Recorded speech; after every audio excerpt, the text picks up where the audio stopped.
ভাল লাগে না। ভাল লাগে না বললে হবে? পড়াশোনা তো করতেই হবে। তাহলে পড়াশোনা না করলে কিচ্ছু হতে পারবে না। পড়াশোনা করলে ডাক্তার, ইঞ্জিনিয়ার অনেক কিছু হতে পারবে। তুই ডাক্তার হবি? তুই কিছুই হতে পারবি না। তুই কিছু হতে পারবি না। তবে রে, তুই ওকে মারলি কেন রে?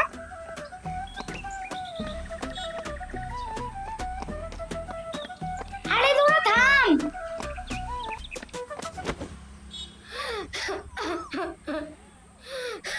কি হয়েছে তোর? কি হয়েছে? কিছু হয়নি, কিছু হয়নি। কাঁদছিস কেন? কিছু হয়নি। কি হয়েছে? কাঁদছিস কেন তুই?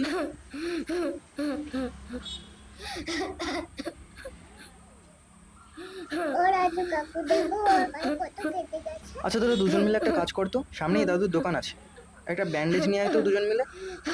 আচ্ছা ঠিক আছে।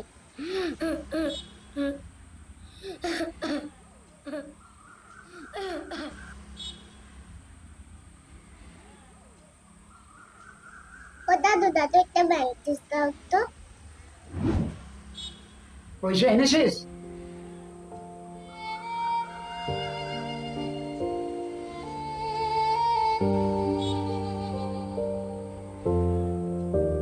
এই না,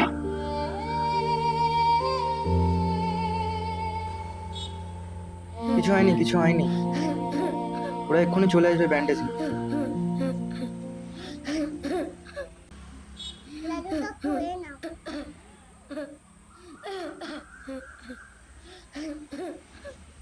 দেখেছিস রিয়া, বুড়োটা কেমন হারামি?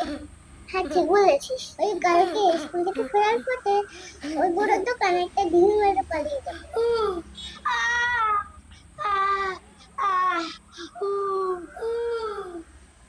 না রে, ওরকম বলতে নেই, আসলে দাদু বয়স্ক মানুষ তো, আর ওনার চিরকাল কেউ ছিল না, এই কারণেই ওইরকম খিটখিটে হয়ে গেছে। বরং তোরা ভালো ব্যবহার করবি, তাহলে দাদুও দেখবি তোদের সাথে ভালো ব্যবহার করছে। তাহলে আমরা ভালো ব্যবহার করব। কাল তো দাদুর জন্মদিন, তোরা বরং একটা ছোটখাটো গিফট দিয়ে দিস। রাজবাবু, তুমি কি করে জানলে? যখন দিদিমা বেঁচে ছিল, আমাদের এই দিনটাতে প্রত্যেক বছর পায়েস করে সকলকে খাওয়াতো, তখন দাদু এরকম খিটখিটে ছিল না। তাই কালকে তাহলে আমরা সবাই সারপ্রাইজ দেব।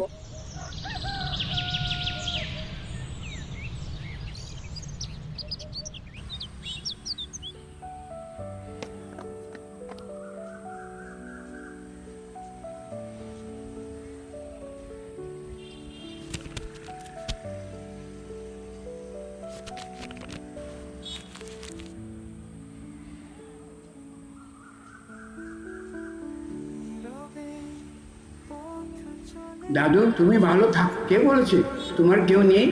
আমরা তো আছি, আরো অনেক দিন এইভাবে যেন তোমাকে দোকানে আমরা দেখতে পাই। ইতি, আমরা সবাই, আর রাজু কাকু। পথ চলে চোখে ভিজে আকাশ তলে,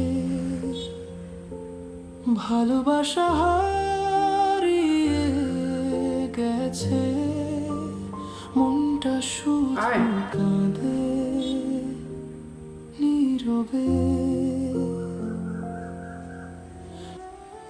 আর কখনো ভাববো না আমি একা, আজ থেকে তোরাই আমার সব কিছু।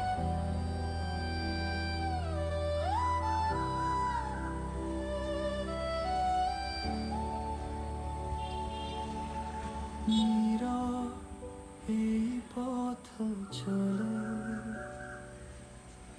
চোখে ভিজে আকাশ তলে, ভালোবাসা হারিয়ে গেছে, মনটা শুধু কাঁদে নীরবে।